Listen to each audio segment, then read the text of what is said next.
স্বাক্ষরিত জুলাই সনদ বাস্তবায়নে বিএনপি অঙ্গীকারাবদ্ধ। সংবিধান সংশোধন কমিটিতে বিরোধী দলকে যোগ দেওয়ার আহ্বান মির্জা ফখরুলের।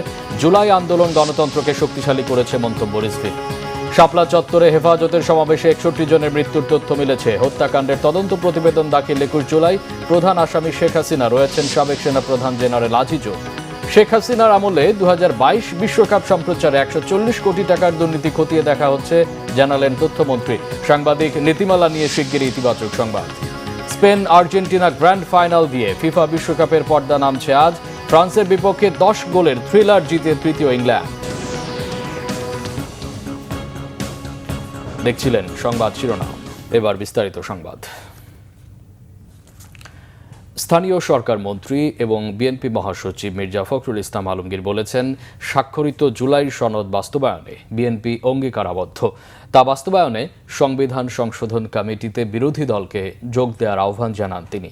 সবকিছুতে বিরোধিতার মানসিকতা থেকে বেরিয়ে আসতে বিরোধী দলের প্রতি আহ্বান জানান তিনি। আহমেদ সরওয়ারের রিপোর্ট। জুলাই আগস্ট গণ অভ্যুত্থানের শহীদ সাংবাদিকদের প্রতি সম্মাননা জানাতে রবিবার ইঞ্জিনিয়ার্স ইনস্টিটিউশনে এক অনুষ্ঠানের আয়োজন করে ন্যাশনাল এডিটর্স কাউন্সিল। এতে বিএনপি মহাসচিব ও স্থানীয় সরকার মন্ত্রী মির্জা ফখরুল ইসলাম আলমগীর বলেন, জুলাই আন্দোলন যে নতুন রাষ্ট্র গঠনের সুযোগ সৃষ্টি করেছে তা বাস্তবায়ন করতে হবে। বর্তমান সরকারের আস্থা ও বিশ্বাস আছে তারা ন্যায় বিচার ও ইনসাফের রাষ্ট্র গঠন করতে পারবেন। 31 দফা বাস্তবায়নের কমিটমেন্ট আছে, জুলাই সনদ স্বাক্ষর করেছি, সেটা বাস্তবায়নের কমিটমেন্ট আছে। আমরা চেষ্টা করছি এগুলোকে পুরোপুরি বাস্তবায়িত করবার জন্য। তো আমার খুব খারাপ লাগে, আমি আমার ব্যক্তিগত অনুভূতির কথা বলছি। আমি যখন দেখি যে কতগুলো বিষয় নিয়ে মানুষকে বিভ্রান্ত করার চেষ্টা করা হয়, তার মধ্যে একটি হচ্ছে জুলাই সনদ নিয়ে। তো এই বিতর্কগুলো অবসান হওয়া উচিত, সেটা আলাপ আলোচনার মধ্যেই হতে পারে নিঃসন্দেহে। আমি মনে করি সংসদের সুযোগ এসছে, একটা আপনার কমিটিও তৈরি করা হয়েছে। বিরোধী দলের আমার আহ্বান থাকবে যে তারা আসবেন, এই কমিটিতে যোগ দেবেন এবং সংবিধানের যে বিষয়গুলো পরিবর্তন করা দরকার সেই পরিবর্তন করার তারা সহযোগিতা করবেন। মির্জা ফখরুল হতাশা জানিয়ে বলেন, ফ্যাসিবাদের নীল নকশা বাস্তবায়নে গণতান্ত্রিক প্রতিষ্ঠানগুলো ধ্বংস করে দিয়েছিল আওয়ামী লীগ। মিডিয়ার মানুষেরা আমরা ওটা দেখতে চাই না, আর সেই তোষামদি মোসাহেবি এই জিনিসটা আর দেখতে চাই না। দুর্ভাগ্যজনকভাবে ওটাই আবার দেখতে হয়। রাজনীতিতেও একই ঘটনা ঘটে, আপনার আমলাতন্ত্রে একই ঘটনা ঘটে। Something is wrong somewhere. আমরা কেন এরা জাতিগতভাবে আমরা বেরিয়ে আসতে পারছি না।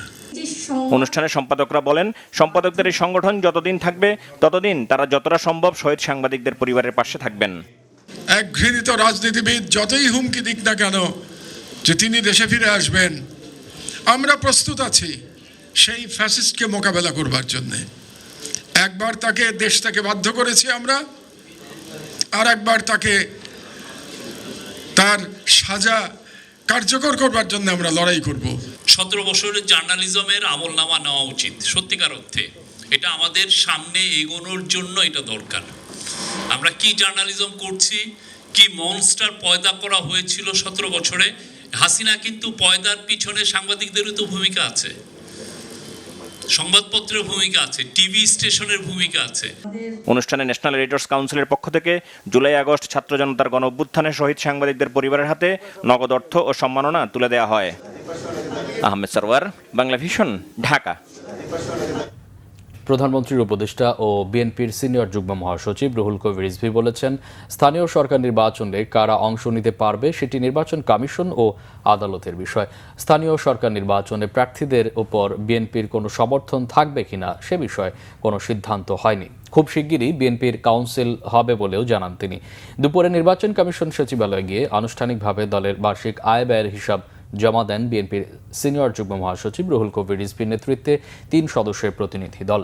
নির্বাচন কমিশনে দাখিল করা হিসেব অনুযায়ী সর্বশেষ অর্থ বছরে বিএনপির মোট আয় হয়েছে 22 কোটি 26 লাখ টাকা এবং ব্যয় হয়েছে 15 কোটি 19 লাখ টাকা। বর্তমানে বিএনপির দলীয় তহবিলে উদ্বৃত্ত বা জমা রয়েছে 6 কোটি 7 লাখ টাকা। পরে সাংবাদিকদের রুহুল কবির রিজভী জানান, প্রতি বছরের ন্যায় এবছরও দলের আয় ব্যয়ের হিসেব নির্বাচন কমিশনে দেওয়া হয়েছে। রুহুল কবির রিজভী জানান, স্থানীয় সরকার নির্বাচনে প্রার্থীদের উপর বিএনপির কোনো সমর্থন থাকবে কিনা সে বিষয়ে কোনো সিদ্ধান্ত হয়নি। খুব শিগগিরই বিএনপির কাউন্সিল হবে বলেও জানান তিনি।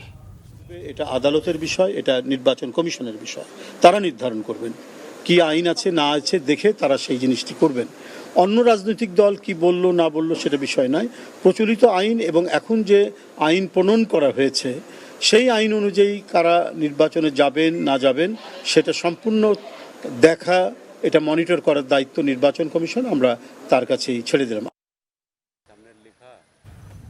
2013 সালের 5 মে রাজধানীর মতিঝিলের শাপলা চত্বরে হেফাজতে ইসলাম বাংলাদেশের সমাবেশে হত্যাযজ্ঞের ঘটনা তদন্তে 61 জনের মৃত্যুর তথ্য পাওয়া গেছে।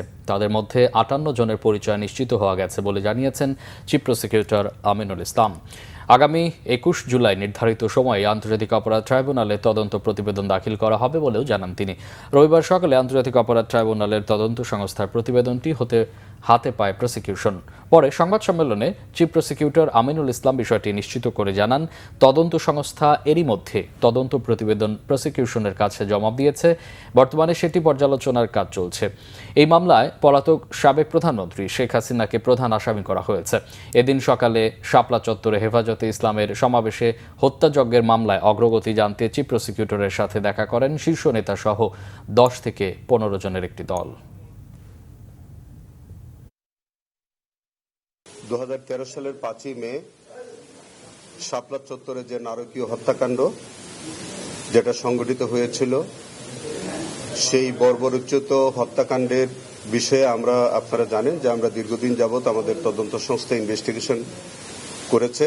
ইনভেস্টিগেশন শেষে চিফ প্রসিকিউটরের কার্যালয়ে একটা রিপোর্ট তারা সাবমিট করেছে।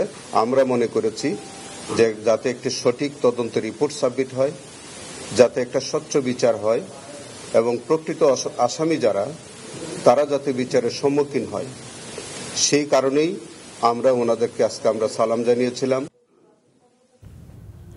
পলাতক শেখ হাসিনার সরকারের সময়ে 2022 সালে বিশ্বকাপ ফুটবলের সম্প্রচারের নামে ব্যাপক অর্থ লুটপাটের অভিযোগ করেছেন তথ্যমন্ত্রী জহিরুদ্দিন স্বপন। সকালে সচিবালয়ে ফিফা বিশ্বকাপ সম্প্রচার নিয়ে আয়োজিত সংবাদ সম্মেলনে তিনি এই অভিযোগ করেন।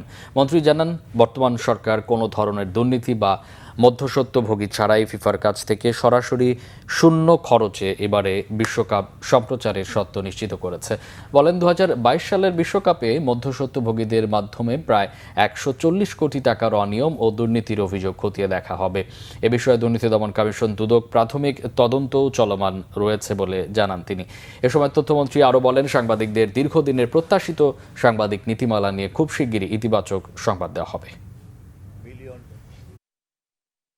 2022-এর বিশ্বকাপের সঙ্গে 2026-এর বিশ্বকাপের আমাদের যে খরচ, সেটা একটা তুলনা করতে হবে আপনাদেরকে, এবং এই তুলনাটা সামনে আনলেই বোঝা যাবে যে শেখ হাসিনার আমলের বিশ্বকাপ সেখানে কিভাবে বিশ্বকাপ দেখানোর নামে দুর্নীতি হয়েছে, টাকা লুটপাট হয়েছে, মধ্যস্বত্বভোগীরা ব্যবহার করেছে, রাষ্ট্রের অন্যান্য ক্ষেত্রে যেভাবে লুটপাট হয়েছে এখানেও কিভাবে হয়েছে।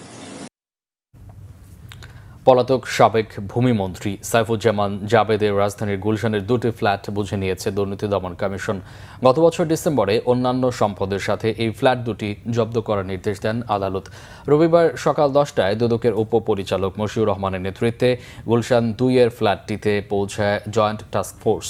পরে নির্বাহী ম্যাজিস্ট্রেটের উপস্থিতিতে ফ্ল্যাট দুটি খোলা হয়। দুদক সূত্র জানায়, ফ্ল্যাট দুটির আনুমানিক বাজার মূল্য 18 কোটি টাকা, যা সাবেক ভূমিমন্ত্রী সাইফুজ্জামানের অবৈধ সম্পদের একটি অংশ হিসেবে বিবেচিত হয়েছে।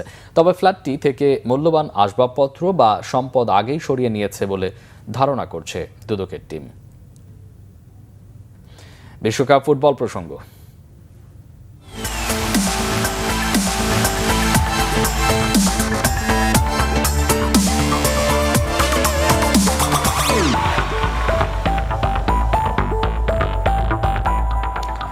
Spain Argentina super grand final দিয়ে আজ পর্দা নামছে ফিফা 2026 বিশ্বকাপের। ডিফেন্ডিং বিশ্ব চ্যাম্পিয়ন আর্জেন্টিনার সামনে চতুর্থবার, আর ইউরো চ্যাম্পিয়ন স্পেনের সামনে দ্বিতীয় ট্রফি জয়ের হাতছানি। শিরোপার লড়াই আর্জেন্টিনার প্রাণ লিওনেল মেসি এবং স্পেনের তরুণ ফুটবল সেন্সেশন লামিনে ইয়ামালের দ্বৈরথ বাড়তি আকর্ষণ। যুক্তরাষ্ট্রের নিউ জার্সিতে বাংলাদেশ সময় রাত 1টায় মাঠে গড়াবে শিরোপা নির্ধারণী এই ফাইনাল। শহীদ খানের ডেস্ক রিপোর্ট। এটা ঠিক, বিশ্বকাপের এক আসরে আর্জেন্টিনা তাদের সবচেয়ে বেশি গোল করেছে এবারই, সেমিফাইনাল পর্যন্ত 19টি। কিন্তু অধিনায়ক লিওনেল মেসিতে আস্থা এবং ভরসা রাখা এই আর্জেন্টিনা তেমন ভয়ঙ্কর দল নয়।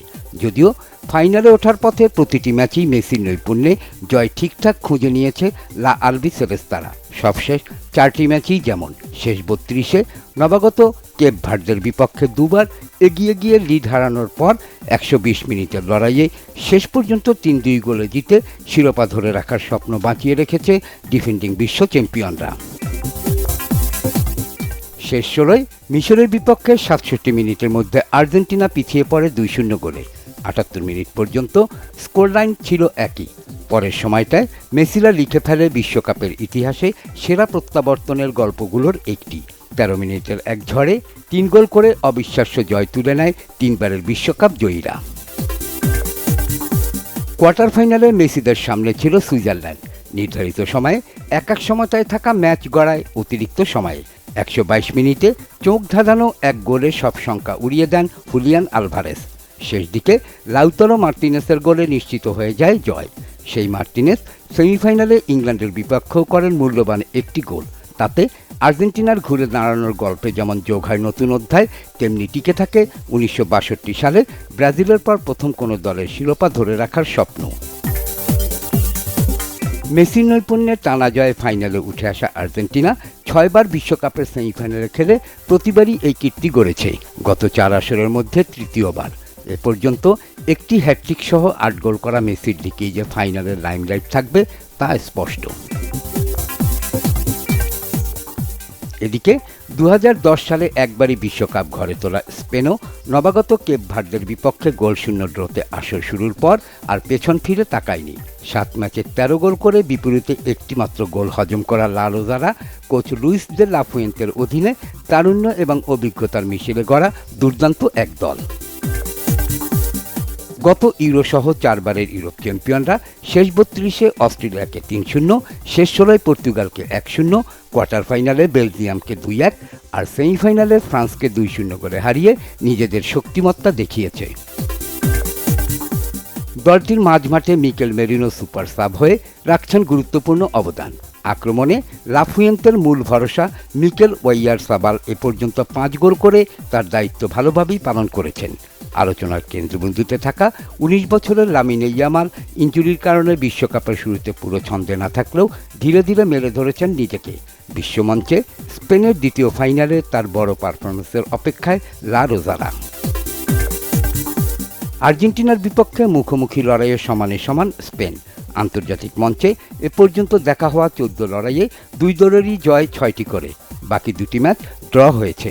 এর মধ্যে বিশ্বকাপে দেখা হয়েছে একবার 1966 সালের গ্রুপ পর্বে, 2-1 গোলে হেরেছিল স্পেন। শহীদ খান, বাংলা ভিশন স্পোর্টস ডেস্ক। মাদকের টাকার জন্য এক ব্যবসায়ী ও তার ছেলেকে অপহরণ করে নির্যাতনকারী চক্রের 3 সদস্যকে গ্রেফতার করেছে র্যাব। শনিবার রাতে রাজধানীর দারুস সালাম এলাকা থেকে তাদের গ্রেফতার করা হয়। গেল 7 জুলাই রাত 12:30টার দিকে রাজধানীর কল্যাণপুরের দারুস সালাম এলাকায় ব্যবসায়ী ও তার ছেলেকে অপহরণ করে 5 লাখ টাকা মুক্তিপণ চায় চক্রের সদস্যরা।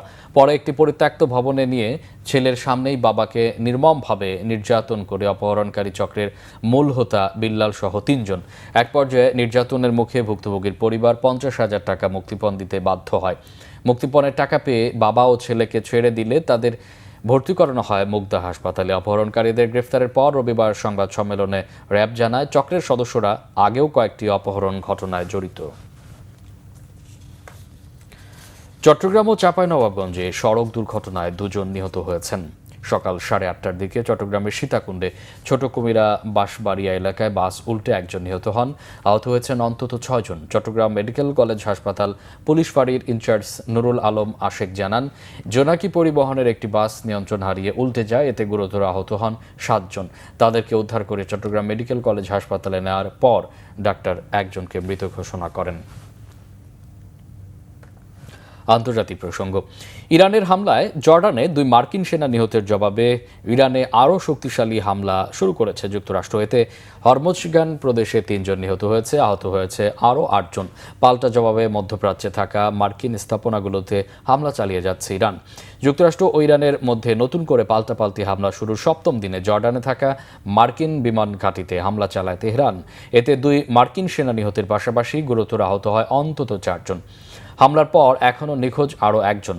সেনাদের মৃত্যুর প্রতিশোধ নিতে শনিবার রাতভর দক্ষিণ মধ্য ও দক্ষিণ পশ্চিম ইরানে বিধ্বংসী হামলা চালিয়েছে মার্কিন সেনাবাহিনী। কেশম দ্বীপের বিভিন্ন এলাকায় অন্তত 6টি মার্কিন মিসাইল আঘাত হানার খবর জানিয়েছে ইরানের সংবাদ সংস্থা তাসনিম নিউজ। প্রতিনিয়ত হামলার মাত্রা বাড়ানোয় যুক্তরাষ্ট্রের বিরুদ্ধে বারবার সমঝোতা স্মারক লঙ্ঘনের অভিযোগ তুলেছেন ইরানের সর্বোচ্চ নেতা মোস্তফা খামেনি। মার্কিন হামলার পাল্টা জবাবে মধ্যপ্রাচ্যে মার্কিন ঘাঁটিগুলোতে একের পর এক আঘাত হানছে ইরানের বিপ্লবী গার্ড বাহিনী IRGC। ক্ষতিগ্রস্ত হয়েছে কুয়েতের রাষ্ট্রীয় তেল শোধনাগারের প্রধান একটি স্থাপনা। সংবাদ শেষ করব শিরোনামগুলো আরেকবার জানিয়ে।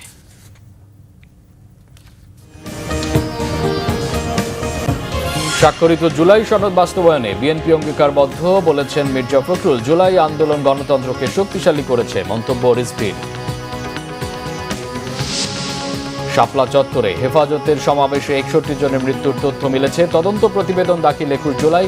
প্রধান আসামি শেখ হাসিনা, রয়েছেন সাবেক সেনাপ্রধান জেনারেল আজিজও।